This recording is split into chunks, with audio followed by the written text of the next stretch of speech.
अवध बिहारी चौधरी की कहानी खत्म है कि आरजेडी उनके जरिए कुछ खेल नहीं कर सकती। कि खेला होगा लेकिन खेल नीतीश कुमार कर देंगे दूसरे दलों के साथ। आनंद मोहन के बारे में भी तल्ख टिप्पणी की थी लालू यादव। उसके बाद से रिश्ते जो हैं वो सहज नहीं हैं। जीतन राम मांझी का भी कल बयान आया कि हम साथ थे, हैं और रहेंगे।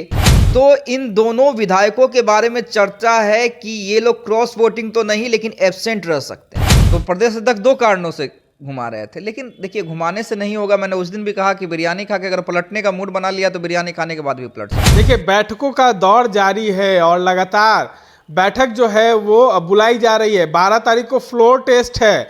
एक तरफ जदयू जो है वो भोज के बहाने मंत्री श्रवण कुमार अपने आवास पे तमाम विधायकों की परेड करा रहे हैं।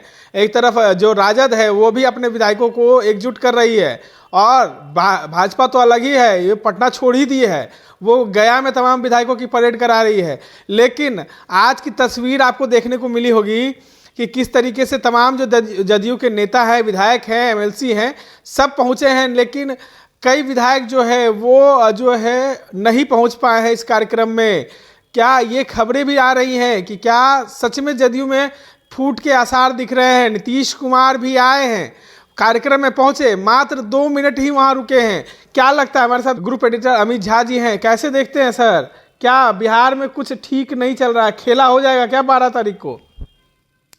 देखिए निखिल, हम बार बार कह रहे हैं कि खेला होना है, खेला होना है, खेला होना है। लेकिन मैं शायद एकमात्र ऐसा पत्रकार हूं पूरे बिहार मीडिया में जो ये कह रहा हूं कि खेला होगा लेकिन खेल नीतीश कुमार कर देंगे दूसरे दलों के साथ और आराम से बहुमत हासिल करेंगे। ये फर्स्ट दिन से, जिस दिन से नीतीश कुमार ने सरकार बनाई है, 9वीं बार मुख्यमंत्री बने हैं, शपथ ली है, तब से ही मैं कह रहा हूं कि जितनी सारी कयास है उस कयासों पर विराम 12 तारीख को लग जाएगा। रहा सवाल दूसरा कि आपने कहा कि नीतीश कुमार महज 2 मिनट रुके और कई विधायक नहीं पहुंचे हैं। देखो, इससे इनकार नहीं है, इससे कहाँ इनकार है कि नाराजगी है, जेडीयू के कुछ विधायकों में नाराजगी है, मैं मानता हूं। लेकिन नाराजगी सिर्फ क्या जेडीयू विधायकों में है? नाराजगी आरजेडी विधायकों में नहीं है। टूट का खतरा बिहार कांग्रेस को नहीं है, बिहार कांग्रेस को सबसे ज़्यादा टूट का खतरा है। और अगर देखिएगा बिहार कांग्रेस के कुछ विधायक उस दिन क्रॉस वोटिंग कर दे तो आश्चर्य नहीं कीजिएगा। आनंद सिंह की पत्नी भी गायब हैं, चेतन आनंद भी गायब हैं। वही मैं कह रहा हूँ, आरजेडी के 2 नेता आपने नाम ले लिया, नीलम देवी और चेतन आनंद। देखिए चेतन आनंद से लेके रिश्ते सबको पता है, लालू यादव के क्या रहे हैं, तेजस्वी यादव से क्या रहे हैं। जब आनंद मोहन बाहर निकल कर आए थे, जो चेतन आनंद के पिता हैं, रिश्ते ठीक थे। लेकिन मनोज झा ने जो बयान दिया था संसद में, उसके बाद कहीं ना कहीं तल्खी बढ़ गई। मनोज झा का जमकर विरोध किया था। जब ठाकुरवाद पर बोले थे मनोज झा, तब आनंद मोहन और चेतन आनंद ने जमकर विरोध किया था। लेकिन लालू यादव ने मनोज झा का सपोर्ट करते हुए ये कहा था कि अभी वो बच्चा है, चेतन आनंद के बारे में बच्चा है, उसको समझ नहीं है। आनंद मोहन के बारे में भी तल्ख टिप्पणी की थी लालू यादव। उसके बाद से रिश्ते जो हैं वो सहज नहीं हैं। और आनंद मोहन के रिश्ते नीतीश कुमार से कितने अच्छे हैं ये हर कोई जानता है। आपने देखा होगा कि जब लालू यादव से विवाद बढ़ा था तब नीतीश कुमार से आनंद मोहन 1 बार नहीं 2 बार मिले थे और दोनों बार नीतीश कुमार ने पुराने दोस्त का जैसे स्वागत किया जाता है उस तरह का स्वागत किया था। क्यों स्वागत किया था? क्योंकि नीतीश कुमार को पता था कि आने वाले दिनों में मुझे क्या करना है और मुझे आनंद मोहन की जरूरत पड़ेगी। तो आनंद मोहन के बेटे कौन है? चेतन आनंद है। नीलम देवी याद कीजिए, नीलम देवी जब अनंत सिंह का जेल में एक विवाद हुआ था, सामने आया था राजवल्लभ यादव के साथ, तब नीलम देवी ने अपने ट्विटर हैंडल से तेजस्वी यादव के खिलाफ नाराजगी जाहिर की थी। तो इन दोनों विधायकों के बारे में चर्चा है कि ये लोग क्रॉस वोटिंग तो नहीं लेकिन एब्सेंट रह सकते हैं, एब्सेंट हो जाएंगे, एब्सेंट हो सकते हैं। तो चर्चाएं तो आरजेडी में भी हैं, चर्चाएं बीजेपी में भी हैं, चर्चाएं जेडीयू में भी हैं। इधर मांझी को मनाने की हर संभव कोशिश की जा रही है। हालांकि संतोष सुमन कह रहे हैं कि हम तो साथ में हैं। जीतन राम मांझी का भी कल बयान आया कि हम साथ थे, हैं और रहेंगे। लेकिन प्रलोभन दिया जा रहा है। एक तरफ रत्नेश सदा भी नाराज चल रहे हैं, जदयू के पूर्व मंत्री भी रहे हैं। कई लोग नाराज हैं देखिए, और नाराजगी, और आपने कहा ना कि नीतीश 2 मिनट में ही क्यों बाहर निकल गए, क्योंकि चिंता तो है। नीतीश को भी चिंता है, नीतीश को भी चिंता है, लालू नीतीश को का भी सत्ता चिंता जाने है। का। नहीं, सत्ता जाने का नहीं, देखिए सत्ता तो नहीं जाएगी, आप इस चीज को समझिए। आंकड़ों के खेल को जो नहीं समझते हैं उन्हें लगता है कि नीतीश कुमार की सत्ता चली जाएगी अगर 2-4 विधायक एब्सेंट हो गए, तो ऐसे नहीं होता है, ठीक है ना। बहुत सारे नियम हैं। पहले तो सबसे पहले कार्य सूची में क्या है, स्पीकर को हटाना। पहले क्या होना था, राज्यपाल का अभिभाषण, उसके बाद स्पीकर को हटाना। लेकिन अब राज्यपाल के अभिभाषण से भी पहले क्या रखा गया है, कार्य स्पीकर को हटाना। तो सबसे पहले तो स्पीकर की कुर्सी पर महेश्वर हजारी बैठ जाएंगे, उपाध्यक्ष जो हैं। उसके बाद अवध बिहारी चौधरी को ये करके नया जो स्पीकर तय होगा वो एनडीए का ही होगा। स्पीकर कह रहे हैं कि हम तो हटेंगे नहीं, हम तो 21 तारीख तक रहेंगे। वो जबरदस्ती कहने से नहीं होता है ना। अगर वो रह गए तो कहीं ना कहीं कुछ तो बदलाव हो जाए। कुछ नहीं होगा, कुछ नहीं, वो नहीं बैठ सकते हैं ना, नहीं बैठ सकते हैं। जैसे ही आएंगे उपाध्यक्ष प्रस्ताव लाएंगे और उसके बाद 37 विधायक मोशन के पक्ष में जाएंगे और उसके बाद वो हट जाएंगे, तो ऐसा होता नहीं है। और अगर वो बैठे रहते हैं तो राजभवन का इंटरफेयर होगा, लेकिन वैसे बैठे नहीं रहेंगे। तो स्पीकर की कहानी तो खत्म है, अवध बिहारी चौधरी की कहानी खत्म है कि आरजेडी उनके जरिए कुछ खेल नहीं कर सकती है।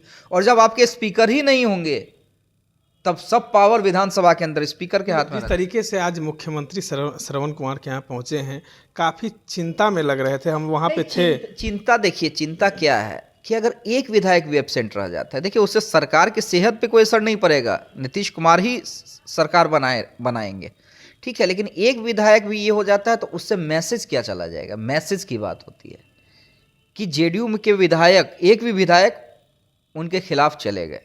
हालांकि ऐसा होना नहीं चाहिए कि एक भी विधायक, क्योंकि पार्टी व्हिप जारी करेगी, आरजेडी भी व्हिप जारी करेगी, कांग्रेस भी व्हिप जारी करेगी, बीजेपी भी व्हिप जारी करेगी। और कहा जाता है कि आप विधानसभा के अंदर अगर 2/3 बहुमत नहीं है, अगर मान लीजिए पार्टी टूटती है तो 2/3 तोड़ना पड़ेगा, उससे नीचे विधायक ही जाने का डर होता है, ठीक है। तो अपनी सदस्यता कोई खतरे में नहीं डालेगा, व्हिप जारी करेगी और व्हिप के तहत आपको वोटिंग करनी होगी, ठीक है। किसी विशेष परिस्थिति में एब्सेंट रहने की बात हो सकती है, तो कैसे एब्सेंट होंगे, उसके बाद क्या कोई पार्टी किसी भी दल के लिए सदस्यता अपना ख़त्म करेगी, चाहे वो आरजेडी के जो 2 नेता नीलम देवी या चेतन आनंद ये कह रहे हैं, अगर एब्सेंट होते हैं या क्रॉस वोटिंग करते हैं तो उनकी भी सदस्यता जाएगी, ऐसा नहीं है, उनकी भी सदस्यता जाएगी। तो ये रिस्क उठा सकते हैं, या जेडीयू के नेता रिस्क उठाने को तैयार हैं क्या? क्योंकि देखिए अंतोगत्वा तो सरकार नीतीश कुमार बनाने जा रहे हैं। हाँ, अगर नीतीश कुमार के 4-5 विधायक एब्सेंट रहने जा रहे हैं और नीतीश कुमार को आभास होता है तो कांग्रेस उस दिन देखिएगा, तय मानिएगा कि आरजेडी के जो 2 विधायक 3 विधायक हम लोग नाम ले रहे हैं वो जरूर एब्सेंट होंगे, क्रॉस वोटिंग कर सकते हैं। और कांग्रेस के तो कई नेता आपको एब्सेंट या क्रॉस वोटिंग करते दिखेंगे पार्टी व्हिप के खिलाफ भी। अच्छा अशोक, यानी अगर लालू यादव झोरा बोरा खोल सकते हैं, वो लोकसभा को ऑफर दे सकते हैं, तो नीतीश कुमार नहीं कर सकते हैं क्या? बीजेपी नहीं कर सकती है क्या? समझिए इस चीज को। तो अंतोगत्वा सरकार नीतीश ही बनाने जा रहे हैं, फ्लोर टेस्ट में नीतीश ही पास होंगे। लेकिन देख लीजिए फ्लोर टेस्ट में नीतीश ही बनने वाले। हाँ, वो 100% आप लिख लीजिए। और मैं तो पहले दिन से कह रहा हूं, अगर उस दिन नहीं होता है तब मेरे दर्शक कह सकेंगे कि अमित जी आप तो कह रहे थे, लेकिन देखिए सरकार गिर गई। लेकिन सरकार ना गिरेगी, ना नीतीश इस्तीफा देंगे, ना विधानसभा। तो आपने, हमारे चैनल ने आपने भी कहा था कि नीतीश कुमार सरकार महागठबंधन का गिरा देंगे और गिर गई। हम तो 2 महीना पहले ही कहे थे कि नीतीश कुमार महागठबंधन का साथ छोड़ेंगे। ललन सिंह क्यों हटाए गए या ललन सिंह ने क्यों राष्ट्रीय अध्यक्ष का पद छोड़ा, वो हमने सबसे पहले बता दिया था कि वो राष्ट्रीय अध्यक्ष के पद पर बनकर ये नहीं चाहते हैं कि नीतीश बीजेपी के साथ जाएं, इसलिए वो राष्ट्रीय अध्यक्ष का पद छोड़ रहे हैं। और अंतोगत्वा वही हुआ। हमने ये भी बता दिया कि चिराग एनडीए के साथ ही रहे, अंतोगत्वा वही हुआ। तो हमने जो भी प्रेडिक्शन किया लगभग वो सही हुए। तो मेरा प्रेडिक्शन है, हालांकि देखिए क्रिकेट में कहा जाता है ना कि जब तक आखिरी गेंद हो ना जाए तब तक ये डिसाइड नहीं किया जा सकता है कि जीत किसकी होगी, हार किसकी होगी। सेम राजनीति में है।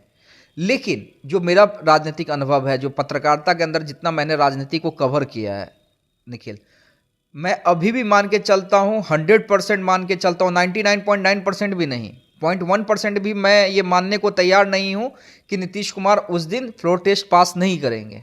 एक अंतिम सवाल है सर, हो सके आप ना इसका जवाब दें। अशोक चौधरी कुछ खेला कर रहे हैं जदयू को मजबूत करने के लिए, राजद से भी संपर्क और कांग्रेस से भी उनका संपर्क काफ़ी ज़्यादा बढ़ा रहे हैं, लेकिन जो है विधायकों को तोड़ने में अशोक चौधरी की अहम भूमिका है, क्या लगता है? सिर्फ अशोक चौधरी को, संजय झा नहीं है, संजय झा की भी, ललन सिंह भी, आगे बताइए। ललन झा सिंह भी है, ललन सिंह भी हैं। देखिए, कोई क्यों चाहेगा कि भाई हमारी सरकार गिर जाए, जो हमारे नेता है उनकी छवि धूमिल हो जाए। कोई चाहेगा कि अगर सरकार नहीं भी गिरती है तो एक भी विधायक एब्सेंट हो जाए, और अगर उनके एक विधायक एब्सेंट होते हैं तो क्या ये उनकी जिम्मेदारी नहीं है कि सत्ता में रहते हुए हम विपक्षी के 10 विधायक को तोड़ दें। और सबसे इजी टारगेट क्या है? आरजेडी इजी टारगेट कभी नहीं हो सकती है। 79 विधायक है, 2/3 की बात है, कोई भी अपनी सदस्यता नहीं जाने देगा। चेतन आनंद और नीलम देवी जरूर एब्सेंट हो जाएंगे, हो सकते हैं, लेकिन वो भी जरूरत पड़ेगी तब, अगर नीतीश कुमार को वो जरूरत पड़े तब। नहीं जरूरत पड़ेगी तो नहीं लगता है कि नीतीश भी कहेंगे कि आप पार्टी व्हिप के खिलाफ जाके अपनी सदस्यता गवाइए। बचा हुआ है ना, अभी 25 में चुनाव होना है। तो पहली चीज। दूसरी चीज कि कांग्रेस तो इजी टारगेट है, हाँ, 19 में से 2/3 तोड़ने के लिए ज़्यादा नहीं चाहिए। तो मैं बार बार कह रहा हूँ, और याद कीजिए, जब सरकार जिस दिन बनी थी उससे एक दिन पहले मैंने कहा था कि कांग्रेस टूट सकती है, और कांग्रेस टूटने के लिए तैयार है। बिहार कांग्रेस के कई नेता टूटने के लिए तैयार हैं। तो हैदराबाद चले गए, आप कैसे कर रहे हैं? हैदराबाद से तो बिरयानी खा रहे हैं, कई आ भी गए ना बिरयानी खा के। मैंने क्या कहा था निखिल उस दिन, बिरयानी खा के पलट ना जाए ये कौन जरूरी है। वाह। तो कई तो आ भी गए ना जरूरी काम बता के। 3 तो गए ही नहीं पहले, और फिर जो गए तो 3-4 तो वापस भी आ गए। प्रदेश अध्यक्ष लगातार अपने साथ विधायकों को घुमा रहे थे कि कुछ गड़बड़ ना। नहीं, प्रदेश अध्यक्ष तो इसलिए भी घुमा रहे थे ना कि उनको तो फिर से राज्यसभा जाना है, तो उसमें भी अगर विधायक भाग जाएंगे तो उनके लिए भी दिक्कत हो जाएगी ना राज्यसभा जाने में। तो प्रदेश अध्यक्ष 2 कारणों से घुमा रहे थे। लेकिन देखिए, घुमाने से नहीं होगा। मैंने उस दिन भी कहा कि बिरयानी खा के अगर पलटने का मूड बना लिया तो बिरयानी खाने के बाद भी पलट सकते हैं। तो देखिए ना 12 तारीख को क्या होता है। लेकिन हाँ, एक चीज़ जरूर मान लीजिएगा, मैं फिर कह सकता हूँ, कई दलों के कई विधायक एब्सेंट भी हो सकते हैं, नहीं भी हो सकते हैं, क्रॉस वोटिंग भी हो सकती है। अगर जेडीयू के विधायक एब्सेंट हुए तो उस दिन ये तय मानिए कि आरजेडी और कांग्रेस के कई विधायक भी आपको एब्सेंट दिखेंगे या क्रॉस वोटिंग ना कर दे। ऐसा नहीं है, खिचड़ी हर तरफ से पक रही है। आज तो भोज बुलाया गया, तो आज तो सभी विधायकों को खाना खाने आना चाहिए था। कल ना विधायक दल की बैठक है। अब देखिए ना, भोज किसका अच्छा लगता है। तेजस्वी ने भी भोज बुलाया है ना, तेजस्वी भी खाने पे बुला लिए हैं नेताओं को। देखिए ना वहाँ भी कौन कौन पहुँचता है, कौन कौन नहीं पहुँचता है। किसके दाल में ज़्यादा नमक है, किसके दाल में अच्छा तड़का है, ये तो देखने वाली बात होगी कि क्या 12 तारीख को कौन सा तड़का लगने वाला है और कौन इस बार जो है गद्दी पे बैठेगा। हालांकि चर्चाएं तेज है कि बिहार में कोई बड़ा खेला होगा या नहीं, ये देखने वाली बात है। इस तरह के तमाम अपडेट्स के लिए बने रहे देशवाणी न्यूज़ के साथ। धन्यवाद।